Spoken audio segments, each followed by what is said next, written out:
മണ്ഡലകാലം ആരംഭിക്കാൻ ഏതാനും മാസങ്ങൾ ശേഷിക്കെ ആലപ്പുഴ ചെങ്ങന്നൂരിൽ ഇടത്താവളത്തിന്റെ പണി മന്ദഗതിയിലാണ്. 10.48 കോടി രൂപ ചെലവിൽ 2022 ആരംഭിച്ച പദ്ധതിയാണ് ഇപ്പോഴും പാതിവഴിയിൽ നിൽക്കുന്നത്. ശബരിമലയുടെ കവാടമെന്നറിയപ്പെടുന്ന ചെങ്ങന്നൂരിൽ തീർത്ഥാടകർക്കായി നിർമ്മിക്കുന്ന വിശ്രമസ്ഥലത്തിന്റെ പണികളാണ് ഇഴഞ്ഞു നീങ്ങുന്നത്. 2022 10.48 കോടി രൂപ ചെലവിൽ ആരംഭിച്ച പദ്ധതിയാണ് ഇപ്പോഴും മന്ദഗതിയിൽ മുന്നോട്ടു പോകുന്നത്. ചെങ്ങന്നൂർ മഹാദേവ ക്ഷേത്രത്തിന് സമീപം കുന്നത്തുമലയിൽ 45 സെന്റ് സ്ഥലത്താണ് 3 നില കെട്ടിടം നിർമ്മിക്കുന്നത്.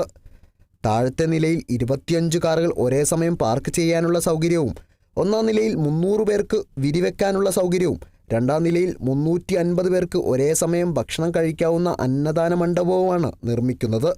നിലവിൽ ഒരു നില വാർക്കുക മാത്രമാണ് ചെയ്തിട്ടുള്ളത്. രണ്ടാം നില വാർക്കുന്നതിനുള്ള പണികൾ പുരോഗമിച്ചു വരികയാണ്. കൂടാതെ കെട്ടിടത്തിന്റെ താഴത്തെ നിലയിലെ വയറിംഗ്, പ്ലംബിംഗ് പണികൾ ആരംഭിച്ചിട്ടുമില്ല.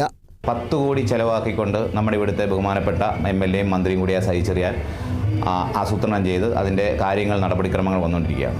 2025 മണ്ഡലകാലത്തോടനുബന്ധിച്ച് തന്നെ അത് ഭക്തർക്ക് തുറന്നു കൊടുക്കുമെന്നാണ് അദ്ദേഹത്തിൻ്റെ വാഗ്ദാനം. മണ്ഡലകാലം ആകാൻ ഇനിയും ഏകദേശം 2 മാസം കഷ്ടിച്ചില്ല.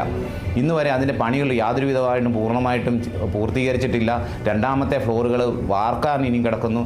അപ്പം നിലവിൽ ഈ സംവിധാനം വെച്ചിട്ട് നമ്മുടെ മണ്ഡലകാലത്തിൽ അയ്യപ്പ ഭക്തന്മാർക്ക് എങ്ങനെ അവർക്ക് വിശ്രമ കേന്ദ്രം ഒരുക്കി കൊടുക്കുമെന്നാണ് സർക്കാർ പറയുന്നത്.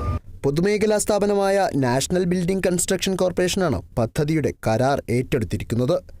കിഫ്ബി ഫണ്ടിൽ നിന്നും 116 കോടി രൂപ ചെലവഴിച്ച് ചെങ്ങന്നൂരിൽ ഉൾപ്പെടെ 6 ഇടത്താവളങ്ങളാണ് നിർമ്മിക്കുന്നത്.